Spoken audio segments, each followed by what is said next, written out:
आखिरकार एक ऐसा राज्य जहां पर आपको 100 रुपये में आपको सब कुछ मिल जाता है। और क्या आप जानते हैं यहाँ के बीच पर सबसे ज्यादा विदेशी सैलानियों घूमने के लिए क्यों आते हैं? और क्या होता है रात के 9 बजे के बाद इस राज्य की गली में विदेशी सैलानियों के साथ? और क्यों घूमने आई विदेशी लड़कियां इंडियन लड़कों के साथ शादी करना चाहती है? और क्या आप जानते हैं ये राज्य कौन सा है? आज हम बात करने वाले हैं भारत के एक बहुत ही छोटे और सबसे सुंदर राज्यों में से एक गोवा राज्य की। ये राज्य महाराष्ट्र के बिल्कुल दक्षिणी छोर पर और कर्नाटक के उत्तर में अरब सागर से लगता है। वेस्टर्न कोस्ट पर मौजूद अरब सागर के किनारों की वजह से ये राज्य टूरिज्म के लिए काफी ज्यादा फेमस है। ये अनोखा राज्य क्षेत्रफल के मामले में भारत का सबसे छोटा राज्य है और जनसंख्या के मामले में भारत का 4th सबसे छोटा राज्य माना जाता है। गोवा राज्य पर कैपिटल जीडीपी के मामले में पूरे भारत के अंदर पहले नंबर पर आता है। भारत की पर कैपिटल औसत जीडीपी से 2.5 गुना ज्यादा पर कैपिटल जीडीपी वाला राज्य गोवा को माना जाता है।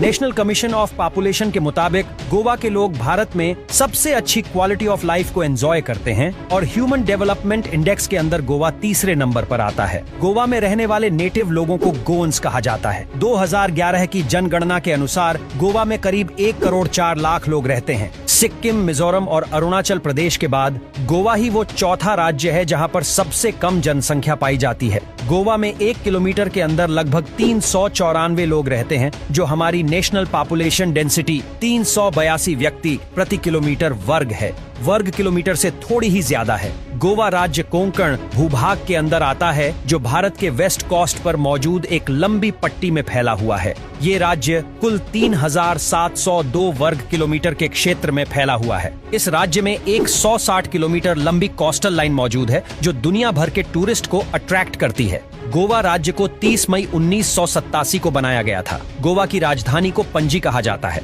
और वास्को द गामा इस राज्य का सबसे बड़ा शहर है। इसके अलावा मडगांव गोवा राज्य का सबसे पुराना कमर्शियल हब माना जाता है। पुर्तगाली भारत में सबसे पहले इसी शहर में आए थे, जिस वजह से आज भी ये शहर पुर्तगाल के किसी शहर जैसा ही लगता है। 16th सेंचुरी में पुर्तगाली यहाँ व्यापार करने के लिए आए थे, लेकिन धीरे धीरे ब्रिटिशर्स की तरह इन्होंने गोवा के शासन पर भी कब्जा कर लिया और कुछ समय में गोवा पुर्तगालियों की ओवरसीज टेरिटरी बन गया। पुर्तगालियों ने गोवा पर 450 सालों तक शासन चलाया और 1961 में गोवा को हमारे आज के भारत का हिस्सा बना लिया गया। गोवा के लोग हिंदी, कोंकणी और अंग्रेजी भाषा बोलते हैं। कोंकणी भाषा भारत में बोली जाने वाली 22 भाषाओं में से एक है। गोवा के कोस्ट पर दुनिया की सबसे डिफरेंट वाइल्ड लाइफ पाई जाती है, जिस वजह से यहाँ हर साल लाखों टूरिस्ट आते हैं, जिनमें से एक बहुत बड़ा हिस्सा लोगों का भी होता है। गोवा के बीच पर सफेद रंग वाली रेत पाई जाती है, जो अपने आप में ही पूरे भारत में सबसे खास है। इसी वजह से गोवा में काफी ज्यादा पैसा सिर्फ टूरिज्म की वजह से आता है। पैसे की बात आ ही गई तो चलिए बात करते हैं गोवा की इकोनॉमी के बारे में।